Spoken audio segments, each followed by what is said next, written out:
السلام علیکم ناظرین، میرا نام ہے محسن رضا اور آپ دیکھ رہے ہیں یوٹیوب چینل۔ حضرت یوسف علیہ السلام کو بادشاہی کا خواب دکھایا گیا اور باپ کو بھی پتہ چل گیا۔ یہ واقعہ قرآن پاک میں بھی موجود ہے، سورہ یوسف میں بڑا تفصیل سے یہ واقعہ موجود ہے اور بڑا دلچسپ یہ واقعہ ہے اور بڑا سبق آموز یہ واقعہ ہے۔ تو خیر، ان کو بادشاہی کا خواب دکھایا گیا اور باپ کو بھی پتہ چل گیا کہ ایک موجودہ نبی اور ایک مستقبل کا نبی ہے، مگر دونوں کو ہوا نہیں لگنے دی کہ یہ ہوگا کیسے۔ خواب تو خوشی کا دکھایا گیا لیکن اللہ تعالیٰ نے چکر غم کا چلایا۔ یوسف 2 کلومیٹر دور کنویں میں پڑا ہے لیکن خوشبو تک نہیں آنے دی۔ اگر خوشبو آ گئی تو باپ رہ نہیں سکے گا، جا کر نکلوا لے گا، جبکہ بادشاہی کے لیے سفر اسی کنویں سے لکھا گیا تھا۔ اور اگر اللہ تعالیٰ سمجھا دیتا جناب یعقوب کو ساری بات کہ یہ اس طرح سے واقعہ ہوگا، تو بھی یہ ایک نبی کے لیے یا ایک باپ کے لیے اخلاقی طور پر بڑی معیوب سی ایک بات بن جاتی ہے کہ ایک باپ اپنے بیٹے کو بادشاہ بنانے کے لیے اس کنویں میں ڈال کر درخت کے پیچھے سے جھانک کے دیکھ رہا ہے کہ قافلے والوں نے اٹھایا ہے یا نہیں اٹھایا۔ لہٰذا سارا انتظام اللہ تعالیٰ نے جو ہے وہ اپنے ہاتھ میں رکھا۔ اور اگر یوسف کے بھائیوں کو بھی پتا ہوتا کہ اسے کنویں میں گرانا بادشاہ بنانے کے مترادف ہے اور وہ یوسف کی مخالفت کر کے اصل میں اسے بادشاہ بنانے میں اللہ کی طرف سے استعمال ہو رہے ہیں، تو وہ ایک دوسرے کی منتیں کرتے کہ مجھے دھکا دے دو۔ اور پھر اللہ تعالیٰ نے حضرت یوسف علیہ السلام کو ایک ایسے ماحول میں، ایک عزیز مصر کے یعنی کہ گھر میں ان کو وہاں پہ ان کی پرورش کی، ٹھیک ہے، اور ان کو نعمتوں سے جو ہے مالا مال کیا، اور وہاں کا ماحول جو ہے وہاں کے ماحول سے اٹھا کر انہیں جیل میں ڈال دیا، کیونکہ ان مع العسر یسرا، بے شک ہر مشکل کے بعد آسانی ہے۔ اچھا، تو پھر جیل کے ساتھیوں کی تعبیر بتائی تو بچ جانے والے سے کہا کہ میرے کیس کا ذکر کرنا بادشاہ کے دربار میں، مگر مناسب وقت تک یوسف کو جیل میں رکھنے کی پلاننگ کے تحت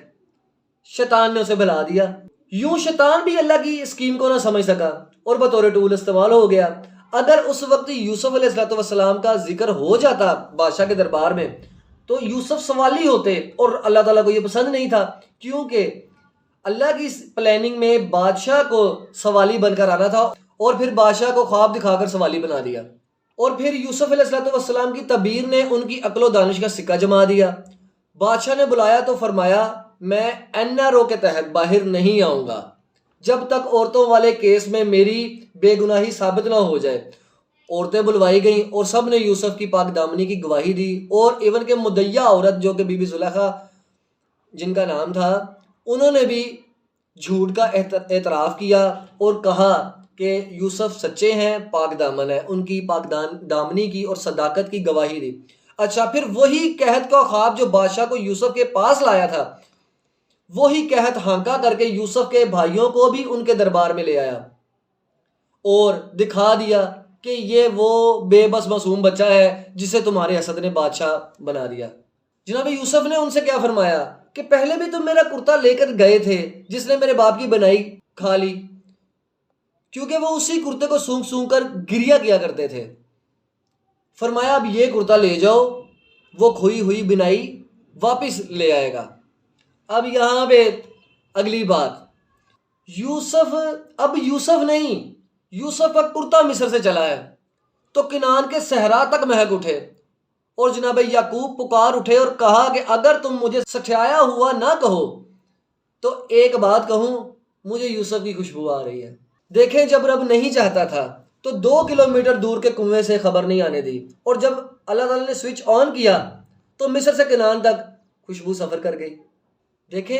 اللہ جو چاہتا ہے وہ کر کے ہی رہتا ہے، لیکن لوگوں کی اکثریت یہ بات نہیں سمجھتی۔ دیکھیں ناظرین، یاد رکھیں، آپ کے عزیزوں کی چالیں اور حسد شاید آپ کے بارے میں اللہ کی خیر کی اسکیم یعنی کہ خیر کی پلاننگ کو ہی کامیاب بنانے کی کوئی خدائی چال ہو، لہٰذا جو لوگ کرتے ہیں انہیں کرنے دیں اور آپ اللہ پاک سے خیر مانگیں۔ اور اس واقعے میں قرآن نے ایک سبق اور بھی دیا ہے کہ ہم جسے پریشانی سمجھ رہے ہوتے ہیں، ہو سکتا ہے وہ کسی نئے سفر کا آغاز ہو۔ دیکھیں، جب حضرت یوسف علیہ السلام کو کنویں میں گرایا گیا تو انہیں نہیں معلوم تھا کہ یہ ایک نئے سفر کا آغاز ہے، پیغمبری کا سفر، بادشاہت کا سفر، اور وہ نہ جانتے ہوئے بھی کہ آگے کیا ہونے والا ہے، اس یقین اور بھروسے کے ساتھ آگے بڑھ رہے تھے کہ میرا اللہ میرے ساتھ ہے، اور اللہ نے نبوت سے بھی نواز دیا اور بادشاہت سے بھی نواز دیا۔ یہ جو جتنی بھی میں نے آپ کو یہ بات ساری سنائی ہے، میرے ایک بڑے اچھے بڑے قریبی میرے دوست احمد عرفان ان کا نام ہے، میں نے ان سے کہا تھا کہ میں آپ کا نام ویڈیو میں کوٹ کروں گا، اور یہ انہوں نے لکھی ہے، یہ ساری انہوں نے ایک منظر کشی کی ہے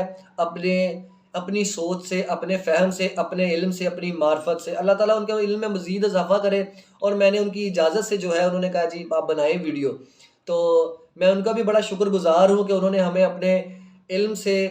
اور اس منظر کشی سے، اس طرح کی انہوں نے منظر کشی کی اور ہمیں آگاہ کیا، ہمارے علم میں اضافہ کیا۔ اسی کے ساتھ مجھے دیجیے اجازت، اللہ حافظ۔